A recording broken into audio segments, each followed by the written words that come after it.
And good afternoon, and welcome to the Board of County Commissioners Board meeting for Tuesday, December 3rd, 2019. And we'll start with introductions. I'm John Hutchings, the chair of the board. And to my left is Vice Chair Commissioner Gary Edwards. To my right is Commissioner Ty Menser. To his right is La Bonita Bomar, the clerk of the board. And on to her right is the county manager, Ramiro Chavez. And to his right is the assistant county manager, Robin Campbell. And to her right is, it makes it easy that way, is Elizabeth Petrich, Deputy Prosecuting Attorney. So now that we've had the introductions out of the way, we're going to start with the Pledge of Allegiance led by Commissioner Ty Menser.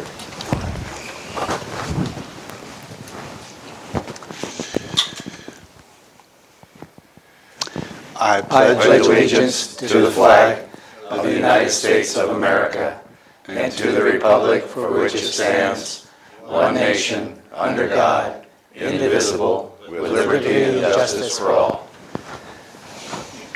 Thank you. And welcome to your capital county and your Purple Heart County as well. Is there a motion to approve today's agenda? That will be in a moment anyway. I would move to approve today's agenda. Second. It's been moved and seconded to approve today's agenda. Any amendments or changes? No, sir. Nope. All in favor say aye. Aye. Aye. That motion passes. And the board meeting minutes from November 26, 2019? Yes, I would move to approve those board minutes from November 26th, 2019. Second. Been moved and seconded to approve the board meeting minutes. Any changes? No, Corrections? Sir. No, sir. All in favor say aye. Aye. Aye. That motion carries. Now we're moving into presentations, and the first is from Community Planning and Economic Development regarding Jblm Air Force 627th Day of Service recognition. Josh Cummings. Hello, Joshua Cummings. I'm the Director of Community Planning and Economic Development, otherwise known as CPED. And it is my honor to be here today to talk on the Jblm Day of Service, Joint Base Lewis McChord, in partnership with the 627th Air Base Group. This is one of those opportunities where we have this community partnership of all of the folks that are engaged here throughout Thurston County coming together to help one another as citizens and our community organizations. This last October, the third Thursday in October, we celebrated the 6th annual Jblm Day of Service. And what this is a partnership with the folks at the Joint Base Lewis McChord, the 627th Air Base Group, where they bring their airmen, military personnel, volunteers on their day of volunteerism into Thurston County to volunteer at organizations throughout our county. And so let me just read a quick list of the organizations that received volunteers this year. We had 8 organizations. The Nisqually Land Trust received volunteers to remove invasive species and other things to enhance the trails and roads. The city of Tumwater had volunteers that helped refurbish a baseball park. Thurston County Food Bank had work in their bank warehouse. City of Lacey also had invasive species removed by the volunteers. The Olympia Waldorf School had painting and stuff, things done on their sheds and fencing area. The Thurston County Auditor's Office had ballot boxes cleaned. The Thurston County Fairgrounds had restoration of some of the buildings and grounds cleanup. And then the Family Support Center had plant removal and playground weatherization. And so, again, this is the Jblm 627th Air Base Group. They serve our country, and then on their day off, they come and serve our county. And we appreciate the partnership that we've developed with this group. We have members of the leadership here from Jblm to come up to the mic and say a few words if they'd like. And then after that, we've got a quick program that the Thurston County media, who went around that day and talked to the airmen and other military personnel. So it's, I think, a 3 or 4 minute video that we can play after that. I just wanted to again say I appreciate the opportunity to help facilitate this, but the real work is done by our service personnel and the organizations that receive that help in Thurston County. That's it. Oh, yeah, actually I have one more thing. Sponsors, the sponsors of this event. So the military personnel come out, they do the hard work. In the middle of the day, they get sandwiches from Jimmy John's. And so Jimmy John's has been a sponsor of this event with the sandwiches. Those sandwiches have been purchased by Forma Construction, who has been a sponsor since the beginning. Drew Phillips of Forma Construction said he's happy to do it and he'll do it again as long as we keep facilitating it. And WSECU also helps in the purchase of those sandwiches as well as the Board of County Commissioners. So thank you for your support of this event. And let me do a couple of quick numbers. So this year we had 90 military personnel, and if we use the volunteer hour equivalent, it's about $31.72, working at 7 hours. These 90 personnel contributed about $20,000 of equivalent work in Thurston County to these organizations. So it's a big deal, and we appreciate it. Now I'm done. No, you're not. You're not done yet. Do you have any questions or comments before we continue on? I got to go out with the crew in Lacey, Yeah. and it was a great group, and it was my first time being part of the Day of Service, so I just was impressed by the attitude and the folks that were out there. And then we had lunch together, and we had gotten to a great discussion about a couple of community items that were going on, and so it was great to get their input, and it was just a really good day, good event in the spitting rain and intermittently wet, and we were out there pulling blackberries. So. Yep. Yeah, cold and rainy. Yep. And windy. Any questions or No, comments no, at I this point? think- You want to wait? I think other than, I wasn't there to be involved in that conversation, but other than that, ditto to everything my seatmate just mentioned, because it is a great program. And I can't thank these folks enough for stepping up and helping out. Well, and I don't see him in the audience, but I wanted to just say on camera, the counterparts at JBLM that help facilitate this are Master Sergeant Goldman and Lieutenant LaFemina. And so the hard work that they put in to bring all those troops together is a big piece of it. So besides all the Jimmy John's sandwiches, somebody supplied a ton of pizzas for these guys too, guys and gals. Who did that? Was it you? It was not me. I think that the city of Tumwater, the Parks folks. Oh, it was Parks. put it City of together. Tumwater Parks brought a ton of pizzas too. And though I tell you what, these soldiers went through every scrape. They went through everything. They're big eaters, huh? And it was like 12 to 18, and we were at the Tumwater Elementary School. They were blazing a trail out in the woods. And again, it was less than desirable weather. And so I asked them, as we're under a canopy, and every once in a while, of course, the tip of the canopy would dip, and here comes a deluge of water. And I asked them, how many of you, ladies and gentlemen, are from here? I think one hand out of about 18 went up. I said, how many of you would rather not be here? No hands went up. And I said, and you volunteered? How many were told to be here? They said, none of us were told. And it was just amazing. They do this every single year, at least the last 3 years that I've seen, and it's overwhelming. Again, as you said, they volunteer a chunk of their lives for our country, and then they come out on an off day in crummy weather, and they're out there $20,000 worth of labor in one day. They do an amazing job. So thank you. So the other question I have for you, though, is, are we doing introductions after or the video or now? I would welcome our folks from the JBLM to come up and say a few words if they like, and then let's do the movie after that. Does that work? Yeah, come on up. Thank you. Please introduce yourself. So I'm Colonel Pat O'Sullivan. I'm the 627th Air Base Group Commander, as well as dual-hatted as the JBLM Garrison Deputy Commander. Colonel Scott Duncan is the Army Garrison Commander, and I'm his deputy, so dual-hatted. And Chief Byes here, I'll let him introduce himself, but I'll let him talk real quick first, and then I'll say a few words. Thank you, sir. Hi, I'm Chief Joel Byes. So I've been in the Air Force about 25 years. I'm actually from Oregon, so go Ducks. Oh, all right. Moving on then. Hey, so, Well said. but sir, to your point, I just wanted to take a moment. You mentioned maybe only one person out of that crew was from here. I would argue that we're all from here. Wherever we go that's our home. Wherever, it doesn't matter where we come from. We may fly a different state flag in our homes or whatever, but I can't tell you how much it means to me, especially hearing how well my airmen were fed, our airmen were fed, because that's true. Please bring food, but bring a lot of it.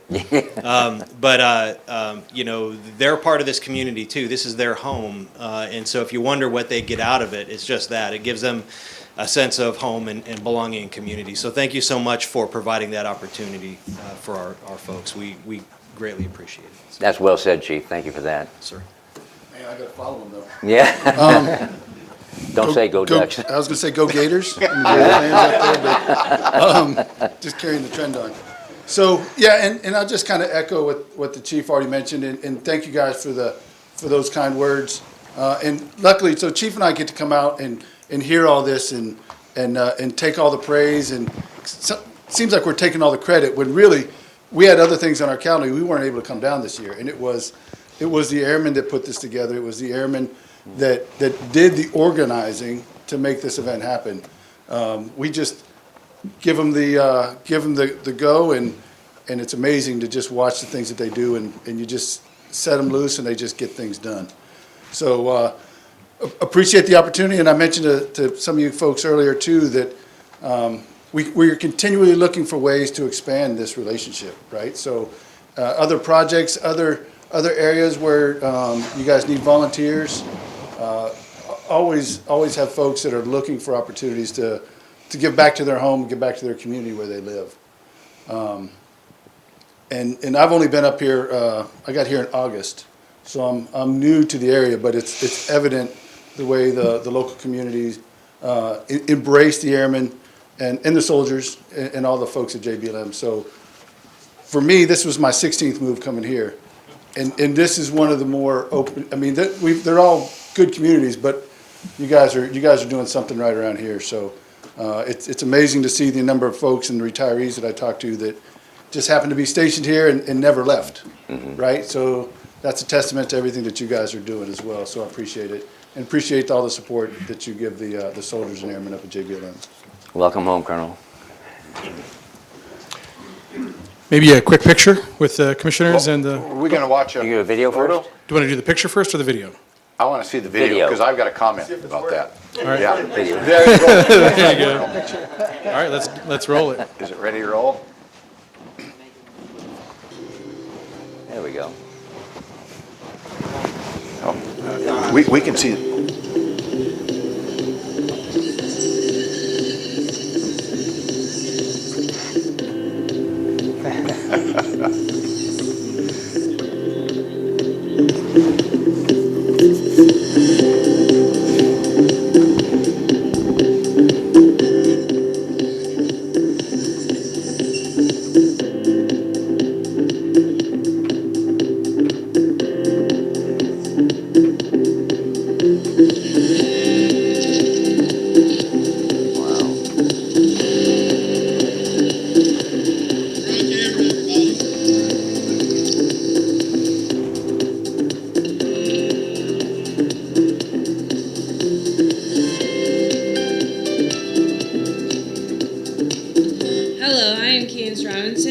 Jblm McCord Air Force Base. I am Robert Usgar from JBLM McCord Field. Hello, I am Kyle from the 627th Communications Squadron. I am Ryan Massey from the 627th LRS. I'm Sky from the 627th Comm Squadron. I am Brittany from the 627th Comm Squadron. Today I'm volunteering for JBLM's annual Day of Service in Thurston County. A day of service is a day for those of us With JBLM 627th Air Base Group. to offer our help to the community and participating nonprofit organizations. We perform a variety of jobs, They include painting, demolition, small construction projects. weed removal, And more. It's a great way to help these organizations. to accomplish projects that without our help. May be unaffordable. I'm now heading to The Nisqually Land Trust. where I work on Removal of invasive species and trash. We're about to head over to the paint station where we're going to be painting walls all day.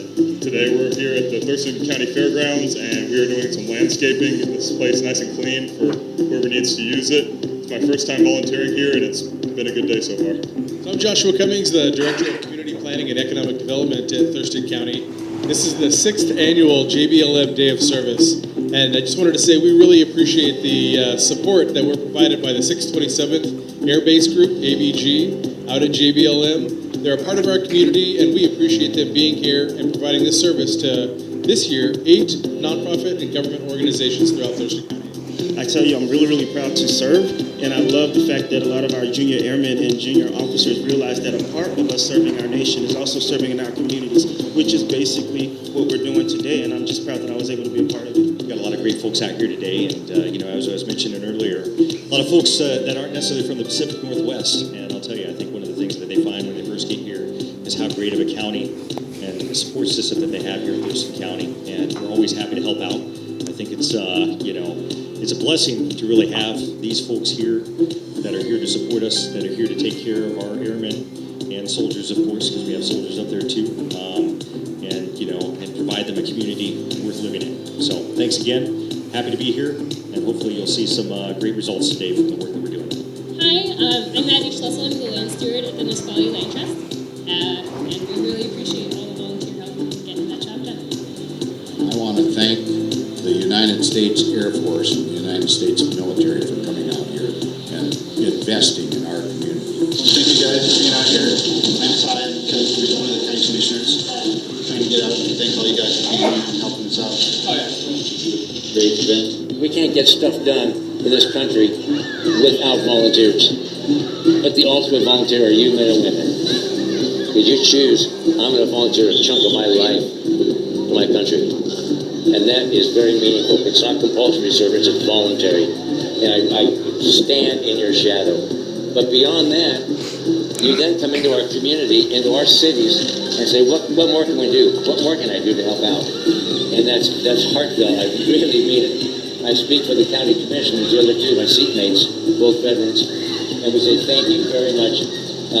We are very grateful for you folks and for all that you do. Well, it's been a really successful day. We removed a lot of invasive blackberry bushes, and now we're coming in with the mulch, so hopefully next year there's not as many.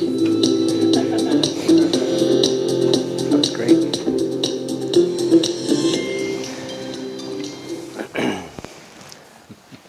I have a quick question, though.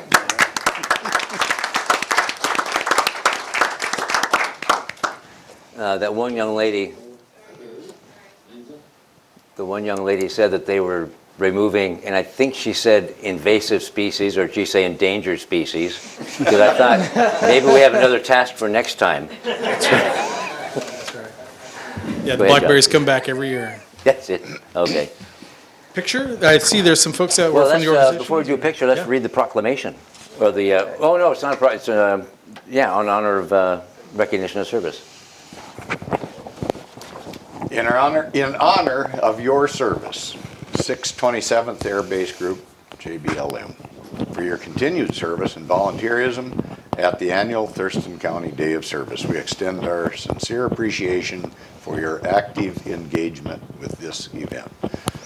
Third day of December, signed by your Board of County Commissioners. Anyway, that's just a simple verbiage so everybody knows what it says. Very small token of our gosh, appreciation. Yeah. All right, photo. Todd, you want to come up? Anybody else from any organizations? Come on up, Todd.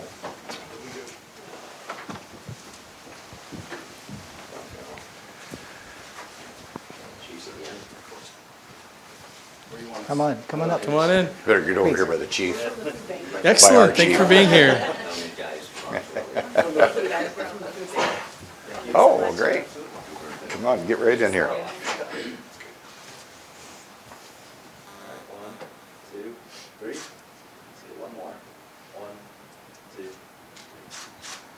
That's awesome.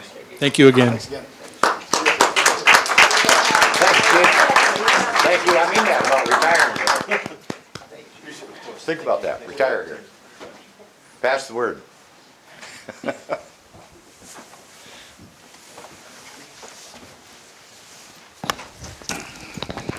Thank you, Megan. Thank you. Thank you very much. Go out and make us safe. That takes us to presentation number 2, which is public defense, introduction of new OPD employees. Good afternoon, Commissioners. Patrick O'Connor. On behalf of Public Defense, that's a tough act to follow, but it's my pleasure to be here today to introduce 4 new staff members over the past several weeks of recruitment and hiring. I'm here to welcome all 4. So first I'd like to introduce Rick Peterson. Rick joins us from Grays Harbor, where he was the prosecuting attorney, and we brought him over to our side. Rick, come on up. I may ask you a couple questions, but Rick has been practicing law since 2006 on both sides of the fence, and he's back to public defense. We're thrilled to have him. Rick graduated from the University of Washington for both law school and undergrad, so I won't make any comments to the departed about the ducks, but I have a feeling Rick may have responded, but please join me in welcoming Rick Peterson. We're thrilled to have him. Thank you. I'm honored to be here. I appreciate you. I appreciate being here. As Patrick said, I've done this since 2006. I've been on both sides. I like both sides because, frankly, I believe in the rule of law and the Constitution, and you can't have those without having both sides. You have to fight for those to keep those secure. I'm an ex-Marine as well. I've spent 8 years in the Marine Corps, and here I am. I'm glad to be here, and I'm honored. Thank you. Thank you for your service. Welcome. But my dad was never, or he always told us, there's never an ex-Marine, just a former Marine. And you know how to spot the former Marines in any given room, right? You don't have to, they'll tell you. Welcome, Rick. Very good, Rick. It's sort of thematic. Given the first presentation, well, two of our new hires are both served. Next, I'd ask to introduce Zelina Jones. Zelina, come on up. Zelina joins our department from Federal Way. Zelina's been a public defender in both Skagit County and in Pierce County, and prior to her work as a public defender, she practiced immigration law. We're thrilled to have Zelina. Zelina attended George Washington University for her undergraduate degree and the University of Wisconsin School of Law. So please join me in welcoming Zelina. Wow, welcome. Great. Thank you.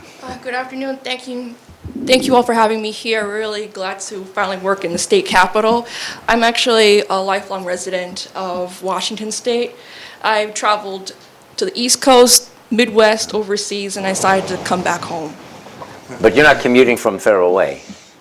For now. Oh, you are? Oh, jeepers. Okay, for now. Welcome. Welcome. Thank you. Thank you, Zelina. Next, I'll introduce Eric Schuler. Eric has a couple of distinguishing features, especially standing next to me. But Eric joins us from Pierce County, where he's been doing public defense. Eric went to the University of Maryland for his undergraduate degree and Valparaiso School of Law in Indiana for law school. Eric as well also served this country in the Navy prior to practicing law. So I'd ask you to welcome Eric. We're thrilled to have him. Thank you. Get out to the microphone if you can. There you go. Thank you. I'm very happy to be here. I'm incredibly grateful for the opportunity to be a public defender in Thurston County, and I'm really humbled to be a part of Gideon's Army. Thank you. Did you, no, I'm going to be, it's not derogatory, but did you play basketball? Oh, absolutely not. Did you? No, I can't stand the sport. I'm more of a couch potato. Well, I can't either because of all the running, but I have a grandniece, great niece. We figured out what that was.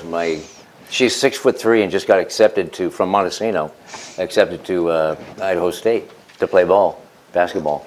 So I'm about to start liking it, the sport. Well, I will say, Commissioner, that I think I need to call facilities. Our door jams are problematic. That's ADA. This close to finally.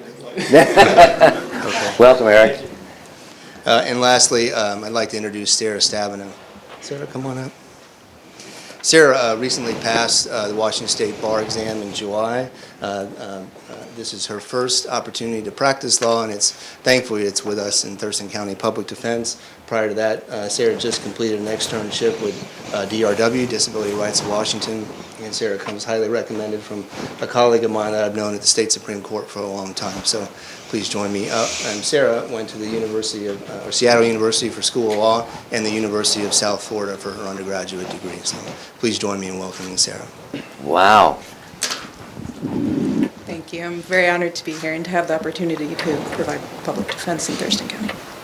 Well, like your cohorts, I hope you're a student of your profession. And SU is an awesome school. My daughter graduated from Seattle. It was absolutely the best experience she had. Loved it.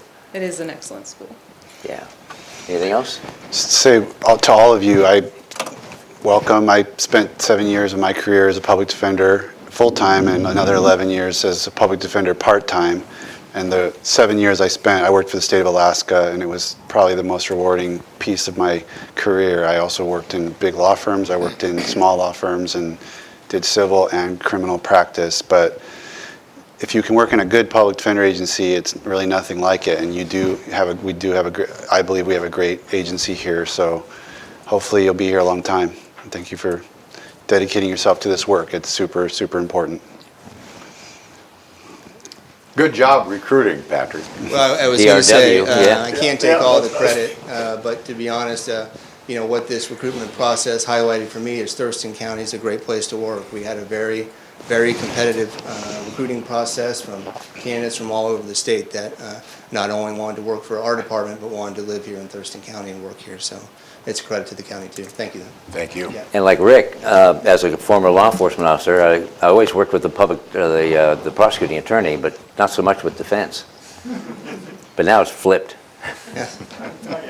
I've flipped a few times. Yeah, so welcome. It's a great addition. Thank you. Yeah, thank you all. Welcome. Thank you, all of Pat. Thank you. Next is introduction of a new employee, county manager. Yes, thank you, Commissioners. It is Go to my work. pleasure to ask Jenica Machado to come to the podium, please. And Jenica Machado is our Watch your new head. economic development manager for the county.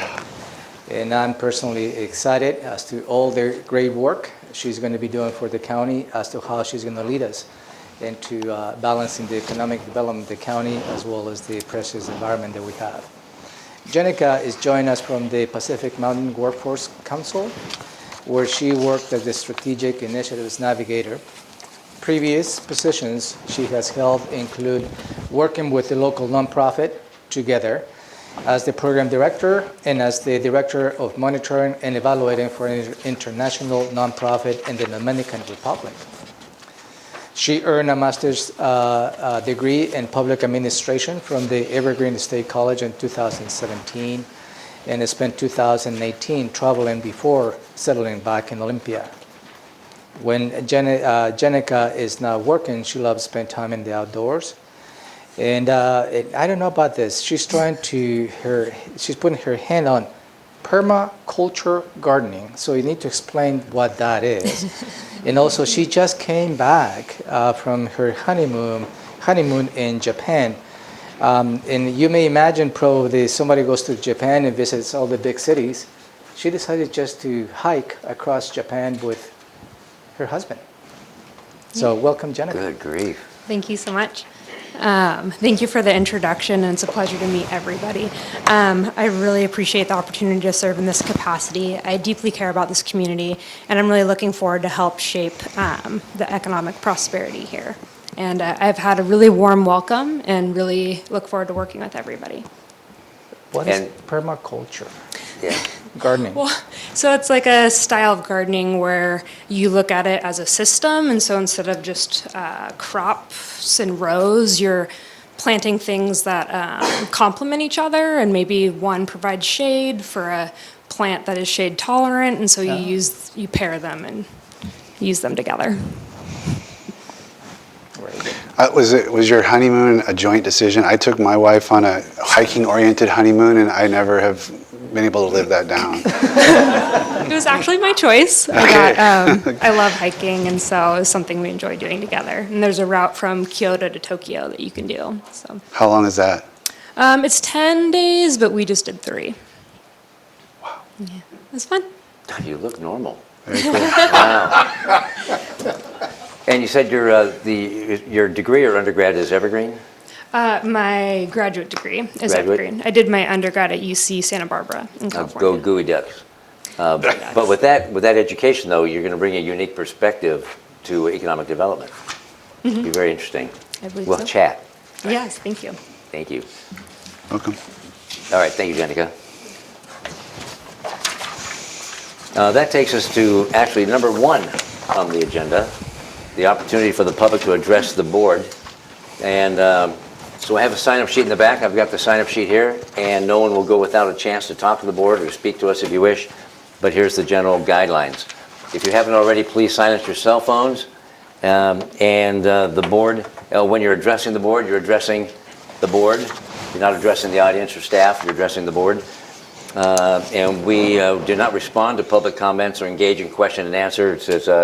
It's your chance to talk with us listening, and we'll take notes. Speakers are limited to a total of 3 minutes to address the board. And La Bonita has the timer up here to show 3 minutes. It'll tick down to 0, and you'll hear a chime. That means your time is up. You're not allowed to donate your speaking time to another person. We reserve the right to restrict a person's opportunity to address the board for a good cause. No comments that are lewd or offensive to a reasonable person. Nothing inflammatory, hateful, or defamatory or discriminatory. We ask you please be respectful. No outbursts of any kind, and no comments that are commercial in nature, such as a promotion for a for-profit business. All materials that you provide to the county may be considered public records, subject to public release upon request pursuant to the Public Records Act, Chapter 42.56 of the RCW.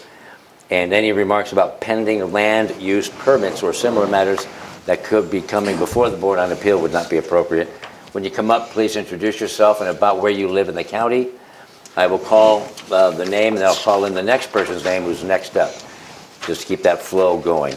So with that, first is Jerry Durker, followed by John Pettit. Good afternoon. My name's Jerry Durker. I live at 2826 Cooper Point Road, Northwest, Olympia, Washington, 98502. Sorry, I'm an old man. I sometimes pop up with my old addresses. And I'm a former staff sergeant of the United States Air Force, and my son did 20 years as a Marine and stuff. So I'm very supportive of military things, although I may not look like I am. Today I want to come back with a little bit on that sewer plan that I talked about with the city last week and stuff. They've now started backing up on that sewer plan. I got a call from the public records officer, Leslie Stevens, over there, who said she contacted them and they at the planning and public works over there, who now are claiming that it's not really the sewer master plan and they're not really planning on sewering all of Cooper Point or taking it over or annexing it, even though they bought the piece of property across the street for the pump station to do that already. It was a very good song and dance. I call it the turkey trot because it was around Thanksgiving. But I've heard a lot of them and stuff, so I'm still trying to get more public records about that. But it appears that what they are now trying to back out of this, even though it is a sewer plan and they have adopted it 6 years ago and it's been through all these things and stuff. So this is something you guys need to look into. They are trying to do it, but now they're trying to sort of backpedal on it. Okay, so that sort of give you a little report on what I found out there. I had to, because sometimes I have to sort of warm your feet by the fire here to get things moving sometimes, and you guys actually need to have somebody do so sometimes. I have asked the state auditor to look into the matter about the partnership with the Chamber of Commerce and the memberships with the Chamber of Commerce in the county and the cities and stuff, and the granting or awarding of contracts for goods and services to members of the Chamber of Commerce, because that makes a conflict of interest in those awards of goods and services when you're actually a partner of the Chamber of Commerce like you are, or a member of the Chamber of Commerce like the entire prosecuting attorney's office is. And so that creates a appearance of bias and prejudice and stuff that is above the level that is allowed under the law. It's not per se an appearance of fairness doctrine under RCW 4236. It's a standard conflict of interest like bid rigging kinds of things and stuff. So this is something you guys are going to need to look into, including with any people that you actually do other than this, that work for the county too. Thank you. Thank you, Jerry. John Pettit, followed by Jack Grimes.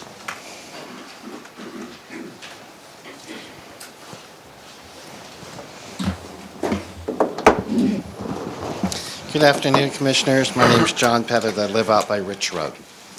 I have a couple little brief topics to talk about. One is to reiterate some concern I have about the expenditure from the Detention Sales Tax Fund. I was informed by the State Auditor's Office today that they are generating a letter regarding not using detention facilities funds for caring for prisoners, and that may make about a $3 million adjustment in your budget. And I think you need to deal with this before you start in the next year, because an inappropriate budget adoption doesn't make it any better, and you're millions of dollars out of whack on that. The other particular element I was going to talk about is the salary commission. First of all, I understand that the current salary commission does not have 10 members on it. Doesn't have 10 members on it. In fact, that's stated on your little document here earlier that one of them's a legal representative was required to be on there. It is required to have 10 members on it. A vacancy doesn't qualify as a member. I don't know how exactly you're going to meet the standard of the state law, which says each commission shall consist of 10 members. It doesn't mean you can just, oops, we don't have one, so we'll just go on without it. You're supposed to have one appointed within 30 days, particularly one that would be from your particular commission here, into that position within 30 days after an absence of someone. And there's definite rules about how you get rid of them. The other particular thing I wanted to mention about this is listening to a particular commissioner, especially, it sounds like as though, you know, you guys are victims of salary commissions. And the county manager suggested there wasn't any options.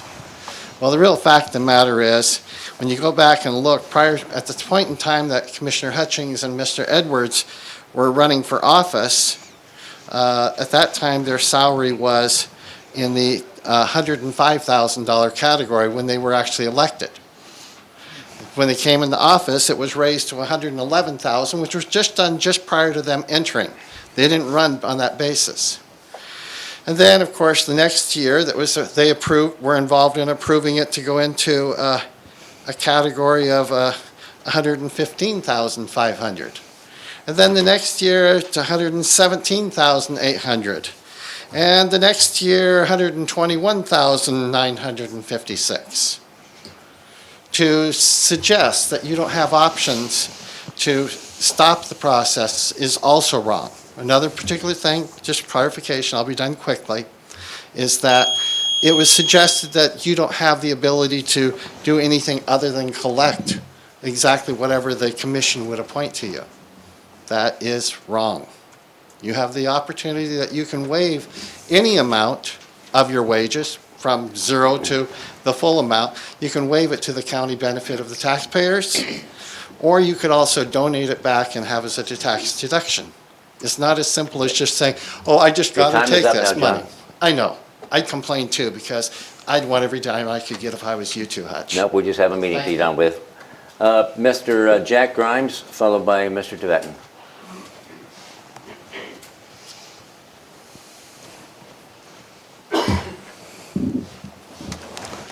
Thank you, Commissioners, for this opportunity to address the board. My name is Jack Grimes, and I live on 76th Avenue Northeast. It's Northeast Thurston County. I'm here to address the issue of the proposed changes to the property tax. This change should not be approved by the board or the residents of Thurston County. This is just another tax increase. Thurston County is 7th of the 39 counties in Washington for state tax for property taxes assessed. The county is in the top 10% of all counties in the U.S. The exclusions that are included in this regulation is inadequate based on the amounts are too low. By placing this ordinance change on a special election date, you are wasting $177,000 of the taxpayers' money that could be used for this project. The residents of Thurston County should not be required to pay for a special election. The information on the Thurston County website is biased and designed to deceive the citizens of Thurston County. The county's bias is clearly shown in the YouTube presentation, which is linked to the county website. By choosing to have a special election, you did not want this measure to have to compete with other levies such as school levies, fire district levies, etc. Our taxes are going up every year. We have a very aggressive county assessor, so each year the property values are increased, which increases the amount of property taxes that we pay. There appears to be a pervasive misconception by some of the commissioners and county staff that the citizens of Thurston County have money that they can give to the county. The majority of the residents struggle to pay their bills. Most do not receive cost of living increases each year, and paying more taxes means less money for food, health care, etc. The Board of County Commissioners do have an obligation to provide adequate facilities for county government. This additional property tax, though, is not the best way to do this. The revenue and fees collected by the county are adequate to fund the county. You, the commissioners, should be able to pass a balanced budget this year with funds included to start paying for the renovations that need to take place. And this needs to be a budget item this year for the courthouse facilities. Thank you. Thank you, sir. Mr. DeVetten, followed by Hope Everts. Is Hope here? Hope? Nope. Okay. Because Hope didn't tick the box, yes or no. Go ahead, sir. Good afternoon, Commissioners. My name is Jan Tvetten, and I live down in Rochester. And you have before you a packet of information that I wanted to share with you. It is basically stories of people other than me that tell the experience that they had with U.S. Fish and Wildlife. And also, in the last few months, there has been some confusion, I believe, whether or not U.S. Fish and Wildlife will accept and work single-family residences, HCPs.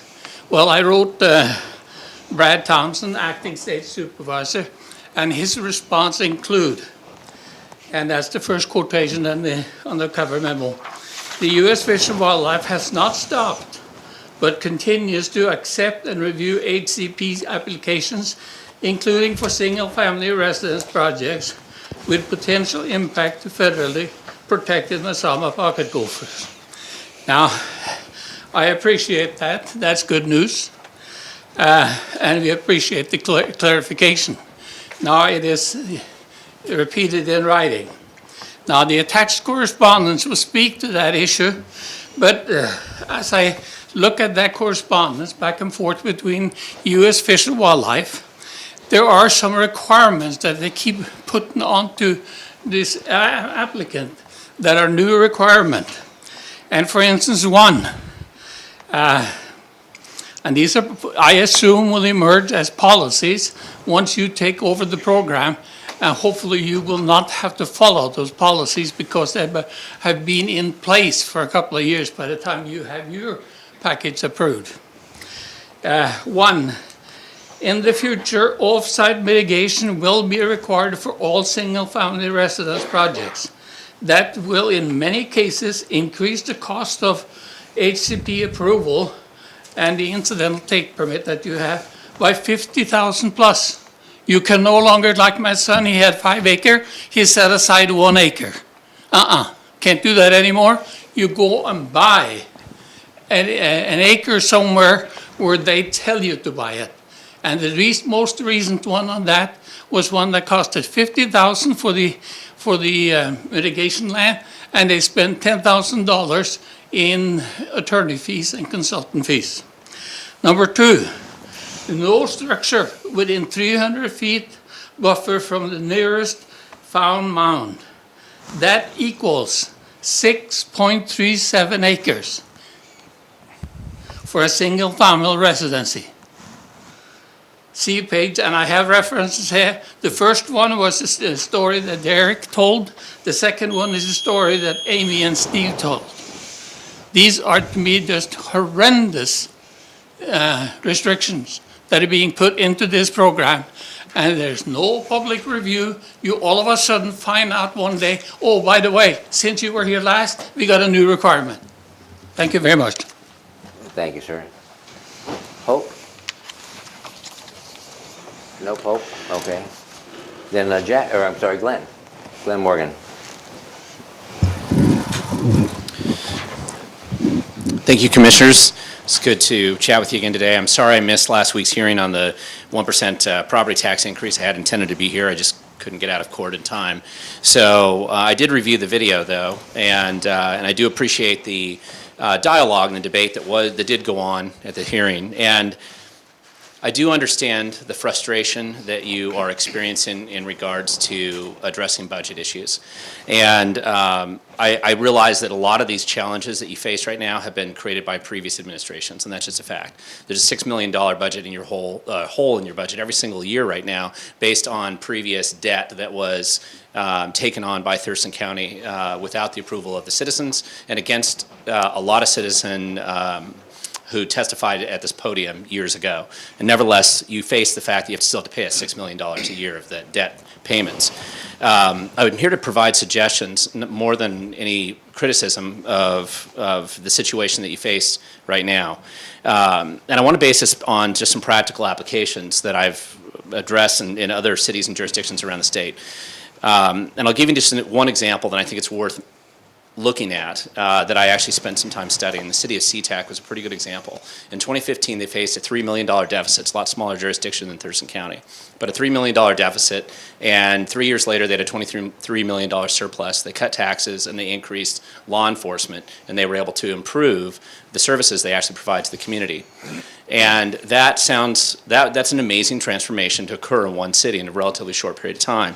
What they were able to do, and it's something that my dad used to tell me that he did on the city council when he was in Newcastle, and I think this applies to Thurston County as well. It's not magic, but it's not particularly enjoyable as an elected official. It's always more fun to go to ribbon cutting ceremonies and doing other things. But one of the first things is to actively go through in a real hands-on way all the vouchers and expenditures that the county has at a detail level. Don't outsource that to staff. That's a big mistake. It isn't fun to make cuts. It isn't fun to make those decisions so that you have to consolidate vendors or do a lot of that type of work. Staff ends up doing that for you. But that's one of the ways they were able to instantly save $140,000 in the city of SeaTac just by questioning staff and looking at it with new eyes. They can make some cuts. Many of the departments in Thurston County are top-heavy with very highly paid upper management, and I think that there's some personnel opportunities to look at there that you could make some big changes. There's some consolidation opportunities. There's way too many funds. There's a lot of different opportunities that you can find savings, but it takes work. It's not going to be what staff wants you to do, and you're going to get resistance, but it's something that you can do as an elected official. I find it highly unlikely we're going to have the same positive economic situation that we've had over the last few years. I don't think that's likely to continue on this never-ending, upward rise. And particularly in Thurston County with local issues of evergreen and some of the other problems, I think it's worth looking at just practical solutions to solving some of your budget challenges. Thank you. Thank you, sir. That extends the list that people have signed up. Does anybody like to speak that has not had an opportunity to address the board yet? I don't see anybody. Yes, come on. Come up, Sharon. Hysterical blindness or what? Good afternoon, Commissioner. Sharon Kuntz, Steamboat Island Peninsula, Friends of Rocky Prairie. Someone forgot to send us all the materials we asked for that North Point submitted for their request to rezone the area near Miller Sylvania State Park to industrial. And I assumed they just hadn't bothered with the required environmental checklist. And frankly, now that I've seen what they did turn in as an environmental checklist, that might have been less egregious than what they sent. 55 answers stating that, quote, this is a non-project specific action, end quote. Thus, they don't have to explain any effects that this project will have. All they want is a rezone, right? So how could that affect anything? There's no project on the table. Except there is, as you well know, you've seen it. It starts with paving over 472 acres of the Rocky Prairie site, despite their ignorant dismissal of it as totally degraded land. It is of high value to state and U.S. Fish and Wildlife and other agencies. Potential for great mitigation around here, and it's important habitat. To read their application and then read the letter they sent you on October 21st is like theater of the absurd. If you've not seen it, you must. If it weren't so ludicrous, it'd be obscene. They brag in their letter about all the great things their project will bring and do for this county. But in their application, they deny that there is a project, and thus they are able to avoid admitting any harmful effects of the project. Because, of course, there is no project, except there is. It's a blatant attempt to circumvent the SEPA laws, and it involves piecemealing, which is a direct violation of those laws. How can you be expected, as commissioners, to render an intelligent decision to docket a proposal that's based on a lie, i.e. that there's no project, so there will be no effects?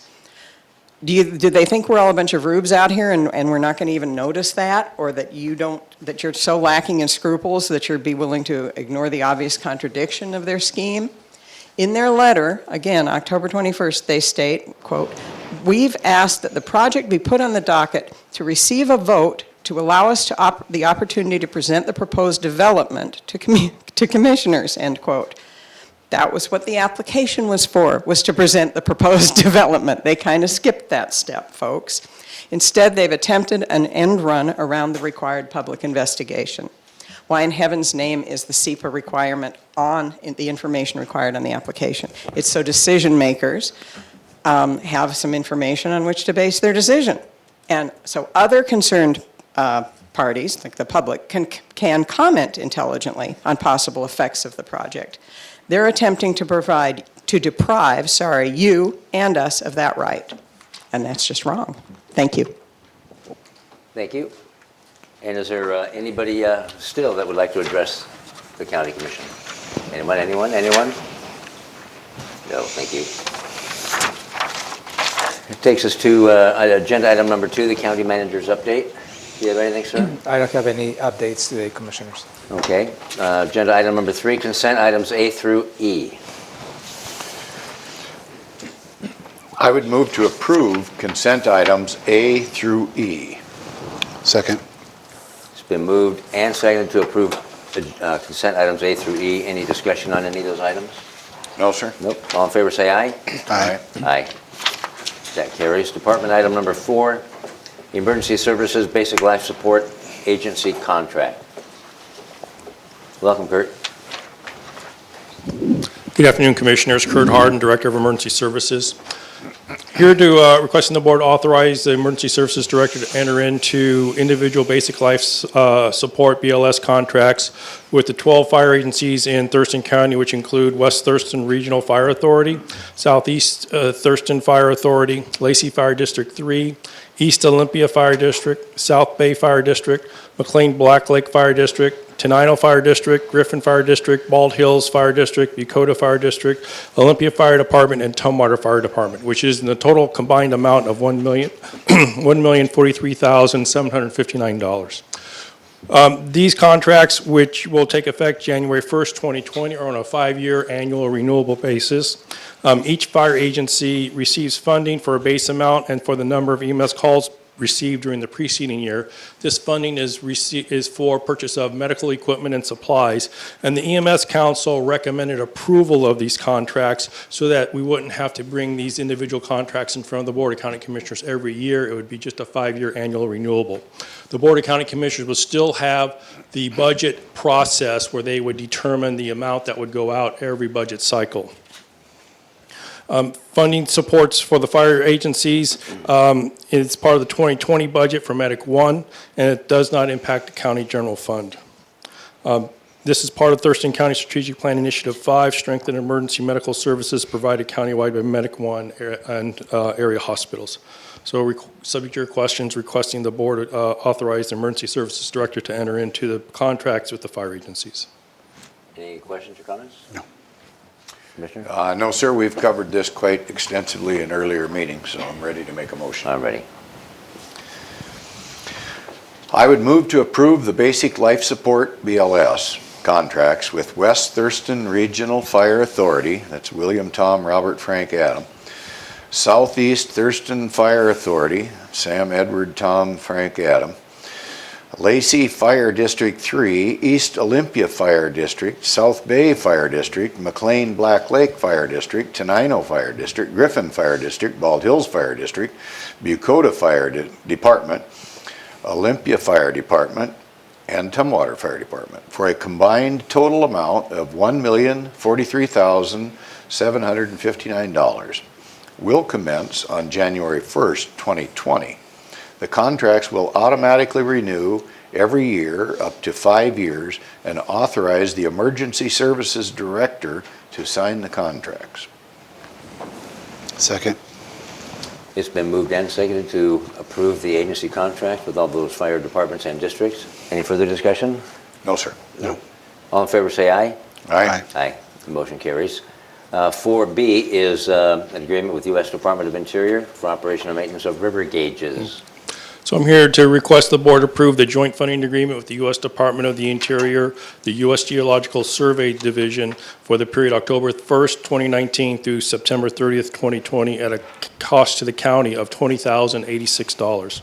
This is a recurring annual agreement for the maintenance and operation of stream gauges in the Skookumchuck and Deschutes River basins for that time period.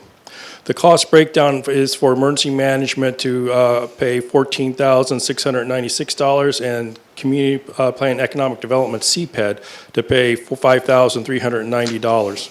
The emergency management portion is from the general fund and the CPED portion is from the stormwater fund.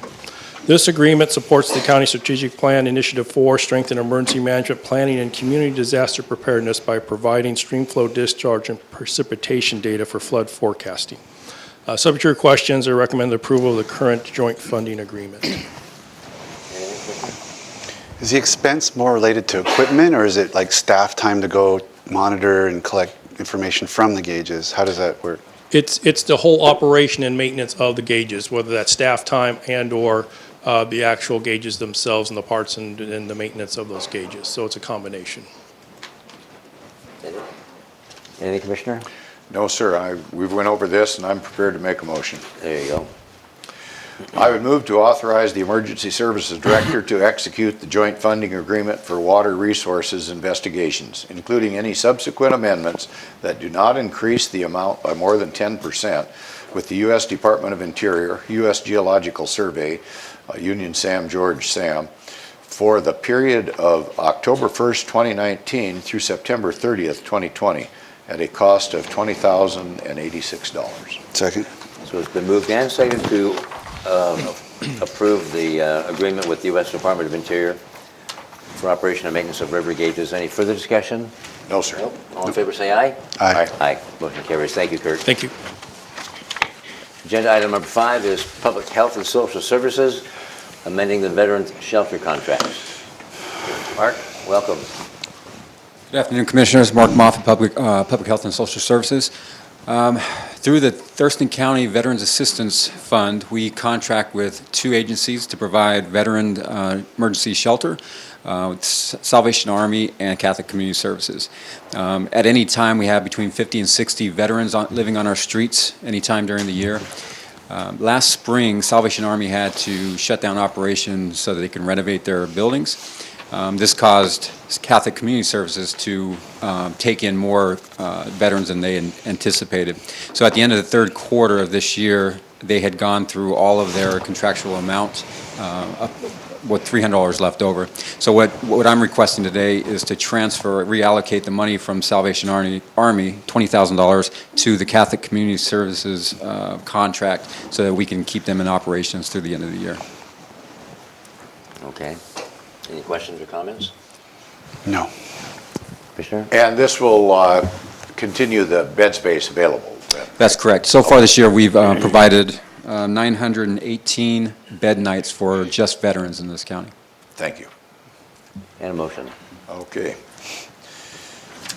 I would move to approve amendment number 1 to the Salvation Army 2019 contract to decrease funding by $20,000 for a revised total maximum contract amount of $21,114 to provide shelter to homeless veterans, and approve amendment number 1 to the Catholic Community Services Southwest contract to increase funding for an additional $20,000 for a total revised maximum contract amount of $52,850, and authorize the Director of Public Health and Social Services to sign the amendments. Second. It's been moved and seconded to approve amendments to the 2019 Veterans Shelter Contracts. Any further discussion?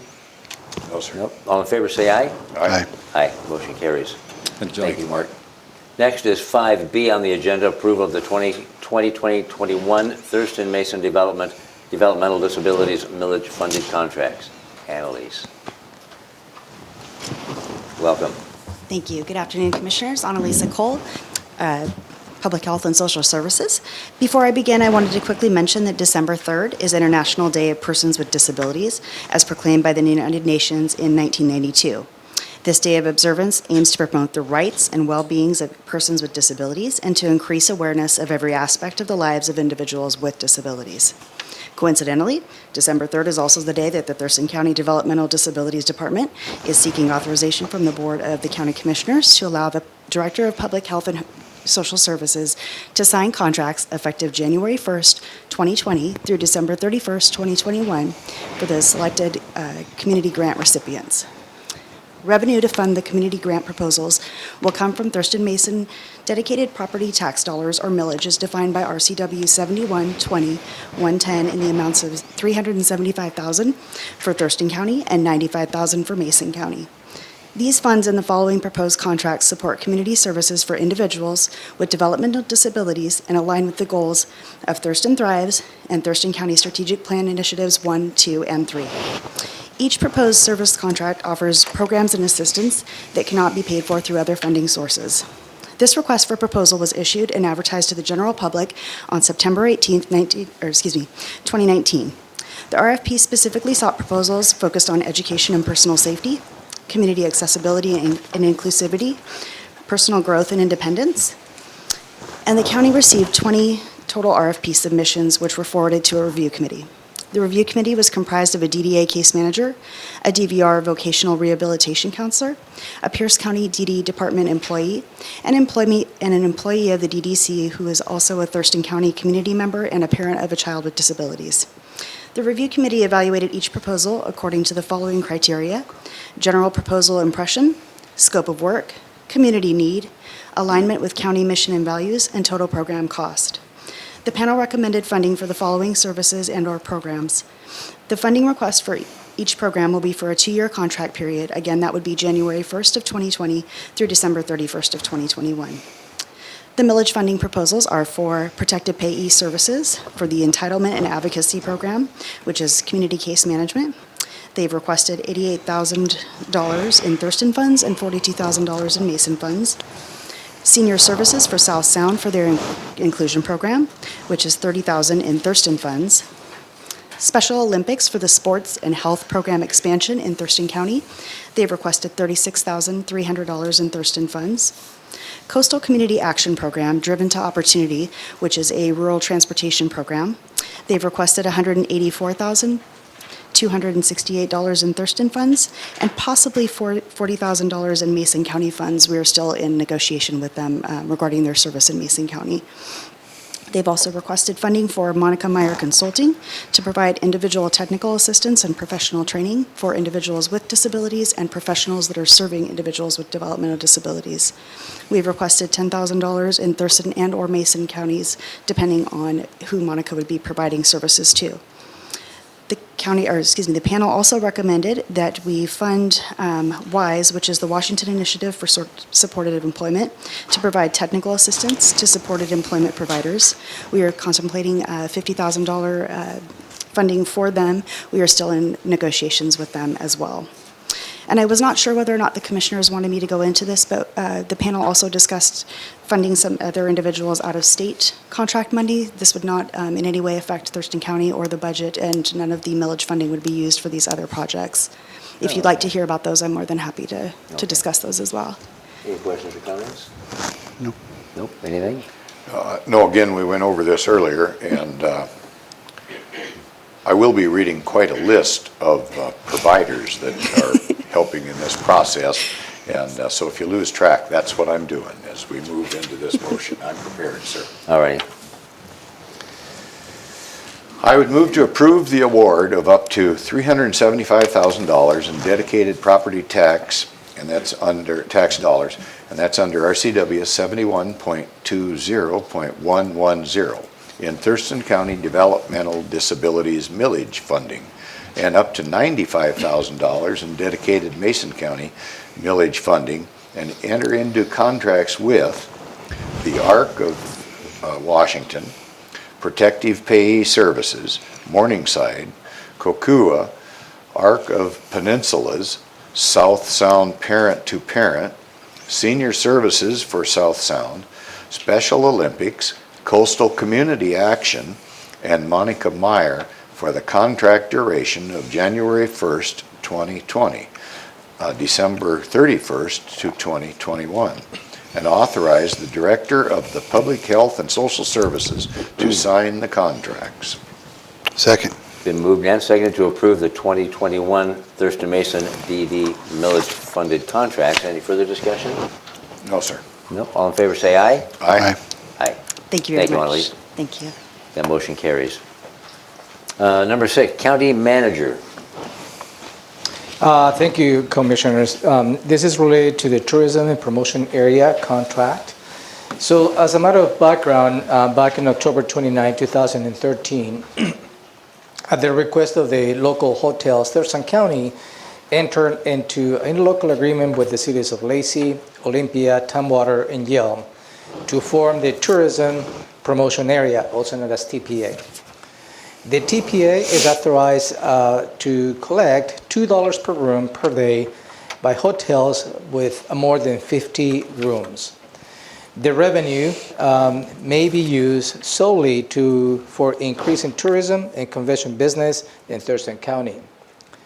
The county is authorized to hire an agent to manage the TPA and support the objectives of the local hotels. In 2014, in agreement with the cities, the board selected the Visitors and Convention Bureau to provide those services. The current contract allows for extensions on a 3-year increments. The first extension has been exercised, and this extension ends on December 31st, 2019.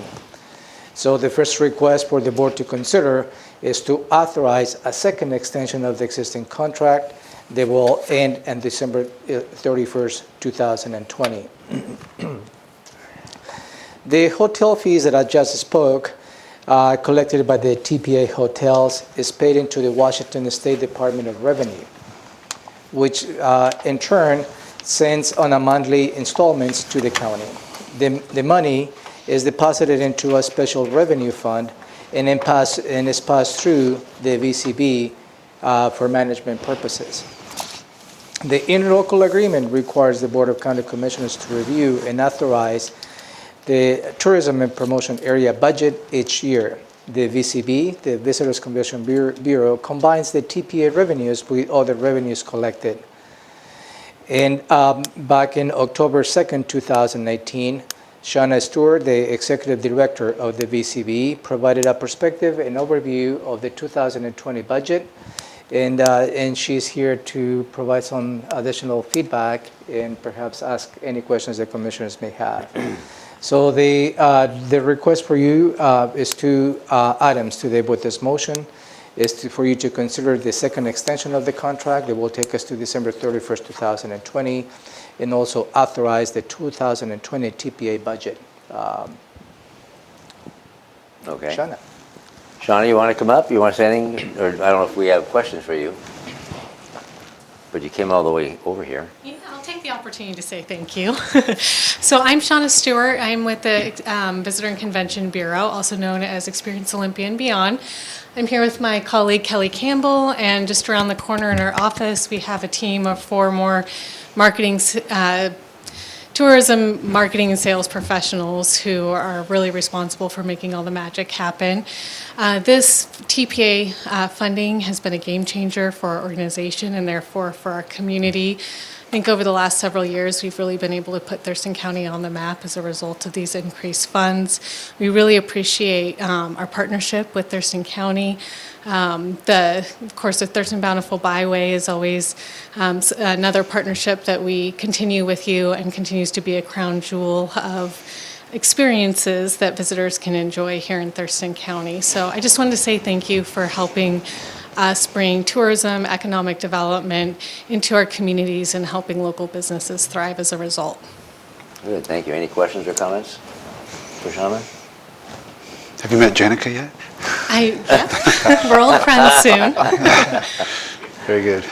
I believe all my questions have been answered, so I'm prepared to make a motion. And you know where I stand with the BCB and TPA. Go ahead, sir. I would move to approve amendment number 2 to extend through December 31st, 2022, the contract for the Olympia, Lacey, and Tumwater Visitor and Convention Bureau, VCB, Victor Charles Boy, to manage the Tourism Promotion Area Program.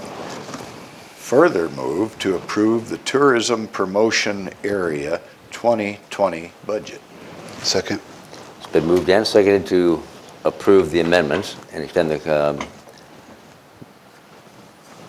and approve also the 2020 budget. Any further discussion? No, sir. No. All in favor say aye. Aye. Aye. Aye. Motion carries. Thank Thank you, you. Shauna. Appreciate it. Thank you. Thank you, County Manager. And if you're around, if you're here for the public hearing, we have 2 public hearings shortly. We're going to go ahead and finish this up. This will only take another couple minutes, and then we'll move right into the public hearing. But next is the commissioners reporting on activities that we've had over the last week. Commissioner Messer? Attended with you guys the Empowerment Washington event on Sunday with the World AIDS Day, and that was a good event I've never been to before.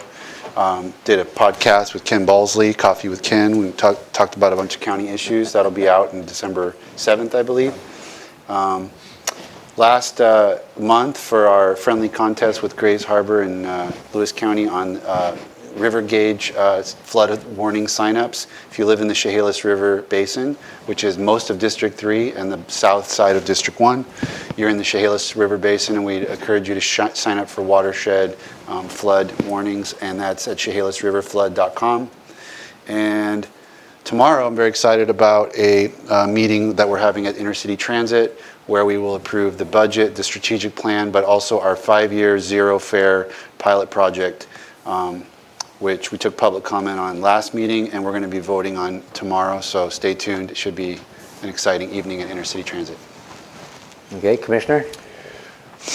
I had a relatively short week last week due to the holiday, but most of my time commitment was spent on commercial application of fertilizer in the Deschutes watershed, and working in conjunction with Capital Lake Cleanup and trying to get to the bottom of if that is a problem or not.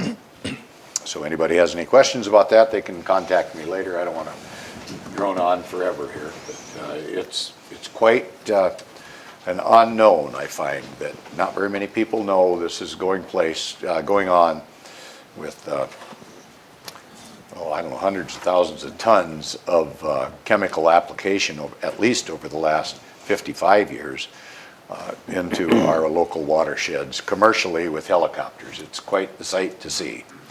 And you have to think something's going wrong, and I'll let it go at that. Thank you. It was a relatively short work week, and yes, I also enjoyed empowerment for World AIDS Day this last Sunday evening. And we're also currently doing a fundraising drive for JASCOM. That's the Joint Animal Services here, for our animal shelter. So if you're so inclined, they're taking any donations of food, bedding, anything animal related, and or cash. If you can do anything, if you're so inclined to help out JASCOM, it's a great time of year to help them out as well. And tonight I'll be down in the city of Yelm with Judge Buckley talking about county issues with the city of Yelm. And with that, I turn to the county manager. Thank you, Commissioners. Let me walk you through your combined schedule for the upcoming week. These appointments will be only related to that at least where 2 commissioners will be present. You may have individual appointments on your individual calendars, and those will not be part of my report. Sure, after this meeting, you will have 2 public hearings, one related to amendments to Title 25, impact fees, and the other public hearing is related to the public records disclosure changes to Chapter 2.130. On Wednesday, December 4th, 9 in the morning, tomorrow, you have a briefing related to the Transportation Impact Fee Annual Report. At 10 in the morning, you have an executive session related to a case called Rodriguez case. 11:15 tomorrow, December 4th, you have the opportunity to welcome new employees to county government.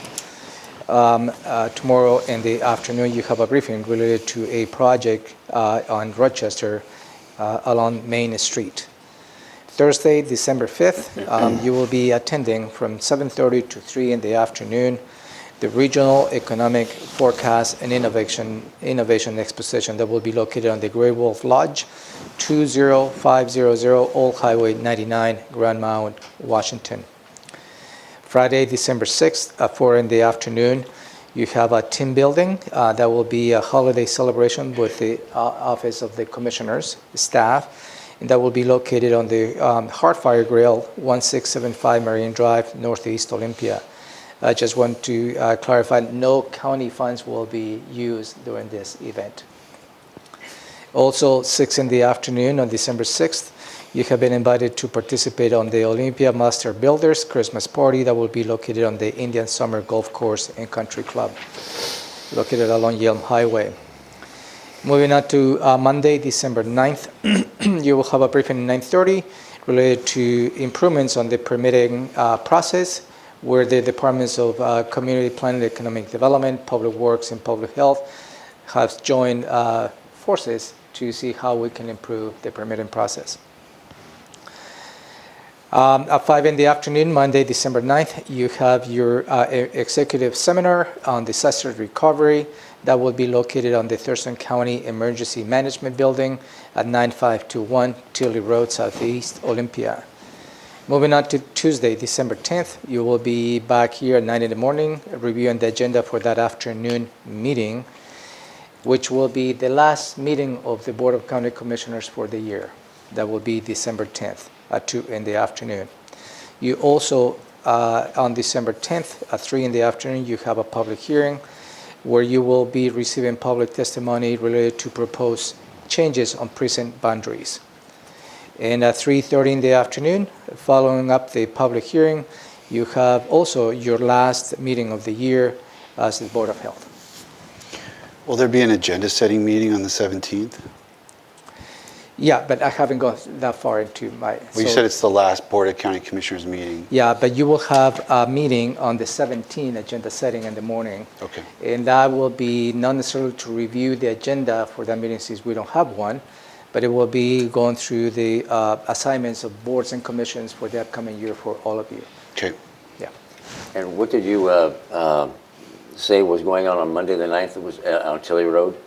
That is your executive seminar for disaster recovery. And what time is that? That is 5 in the afternoon, from 5 to 7. And we have those meetings on a quarterly basis, I believe. Didn't make it. So I'll have to get information 5 about to that to make sure it's on here. It should be in the master calendar. 5 to 7, not 5 to 8. I believe it's 5 to 7:30. Thank you. Okay. Yeah, that we'll get that sorted out. Okay. Thank you. All right, is that it? Yep. Any thank questions you. of the county manager? No, sir. All right, then we're going to recess this BoCC meeting and move right into the public hearing. This first one, we have two of them, and the first one, the topic is proposed amendments to the Thurston County Code, adding a new chapter 2.130 titled Public Records Disclosure. The purpose of this public hearing is to accept and consider public testimony on the proposed amendments to the Thurston County Code, which would add a new chapter 2.130 titled Public Records Disclosure. There's a sign-up sheet in the back.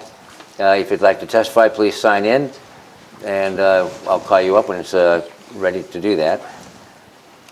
Each speaker will have 3 minutes to testify. I'll call your names out for oral testimony. When you hear your name, please come forward. To testify, time may not be ceded to another person. When testifying, please provide your name and address for the record.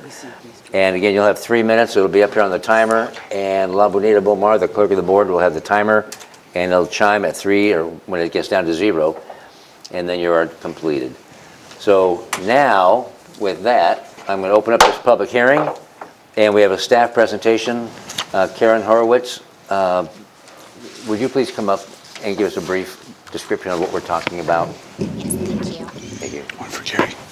All right, good afternoon, Commissioners. So again, Karen Horowitz, Deputy Prosecuting Attorney. I work with our county's Public Records Unit.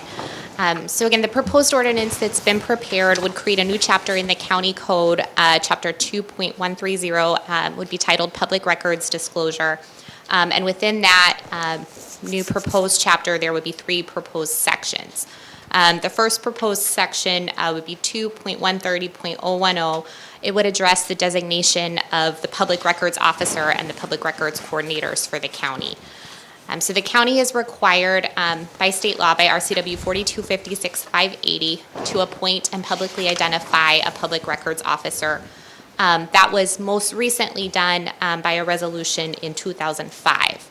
And due to staff changes which have occurred since then, we've created a new public records unit in the prosecuting attorney's office. We've also received some clarification in the law that the courts aren't subject to the Public Records Act. So this new code section would update the county's process for the designation of the public records officer, and it would give the county manager then the authority to appoint the public records officer for the county. The second proposed section would be 2.130.020, and it would address a review process for any persons who object to the county's response to a request for a public record. And that's again based in state law. RCW 4256-520 provides that agencies are to establish mechanisms for the most prompt possible review of decisions denying inspection, and this proposed section would then codify the process for a person who wanted to seek review. And then finally, the final proposed section that would appear is 2.130.030. That section merely recodifies a prior code section, which is currently found in the code at 2.02.050. So the language of that code section would remain unchanged, but the proposed ordinance would recodify it to be in this new chapter along with the other sections, so that the public disclosure related provisions are together for clarity purposes. So that's ordinance as prepared by staff. If you have any questions, I'm happy to answer them. Do you have any questions? Not today. We had a bunch earlier.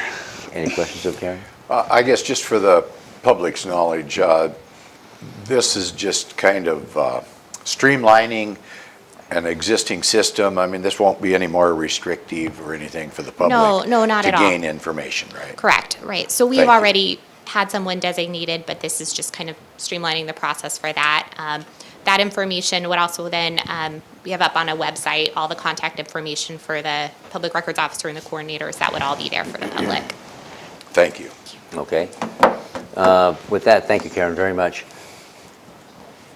Is there anybody signed up? No. No one has signed up. I'm going to ask anybody in attendance would like to address the commission on this topic.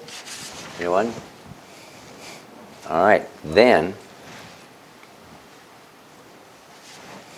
Is there a motion to close is there any discussion? I don't need any discussion from my perspective, but I am prepared to make a motion. Okay, any discussion? No, I'm good. Okay, all right, motion. And to close the public hearing. We need to close this public hearing first. Yep. So I would make a motion to close the public hearing. Second. It's been moved and seconded to close the public hearing. All in favor, say aye. Aye. Aye. Motion carries. Public hearing is closed. Is there another motion? What's the pleasure of the board? I am prepared to make a motion. Okay.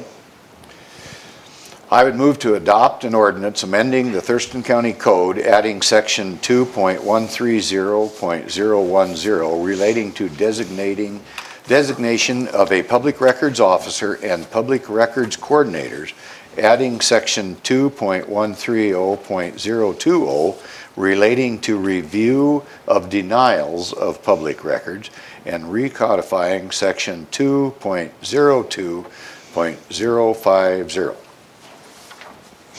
Second.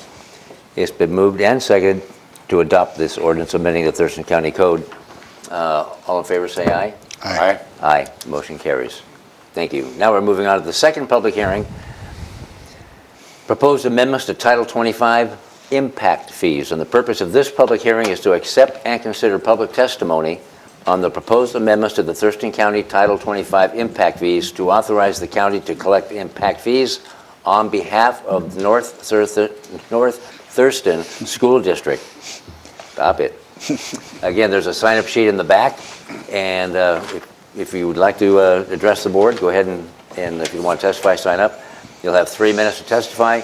I'll call your names out. When you hear your name, please come forward. Okay. And introduce yourself and about where you live. You'll get 3 minutes, and you won't be able to cede your time to someone else. And that's that. So now I'm going to open the public hearing. And public hearing is now open. And we have Chris Chapeau that's going to give us a staff presentation. Good afternoon. Christina Chapeau, Senior Planner with Community Planning. I am here to present the proposed amendment to Title 25, which is the impact fees. Title 25 authorizes the county to collect impact fees for several school districts, including Olympia, Rochester, Tumwater, and Yelm. The North Thurston School District was not part of the initial request by the school districts to collect fees. And since the adoption of Title 25, the City of Lacey has moved to implement impact fees. In order to streamline permitting processes for developers and to provide a uniform collection of fees, the North Thurston School District has requested Thurston County begin the collection of impact fees on their behalf. Therefore, the proposed amendment would authorize the county to collect the impact fees on behalf of North Thurston School District. It also amends the definition of department. It clarifies a name change. CPED used to be known as Resource Stewardship, and we're just clarifying, changing the name to match the current name of the department. The proposed amendment has been available on the Thurston County Community Planning website for public to review. The hearing was duly noticed in the Olympia on November 7th of 2019, and additionally, staff sent out web mailers to the Community Planning subscribers list, which is about 1,200 members, and issued a news release on November 20th. To date, staff has received one public comment with questions about the proposed changes. The questions were addressed with the commenter, and you can find a copy of the correspondence attached to the comment log that was provided to you this afternoon. And with that, that concludes my presentation. Thank you, Chris. Any questions or comments? No.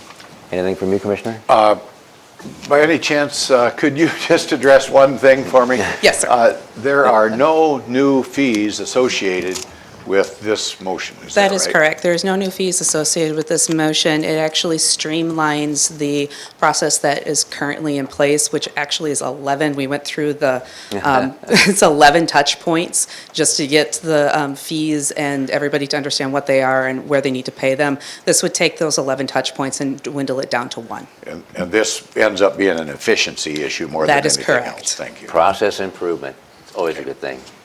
Thank you, Chris. So is there a sign-up sheet? No one signed up with all this massive people here. Does anybody want to testify on this issue? Anyone? No one? All right.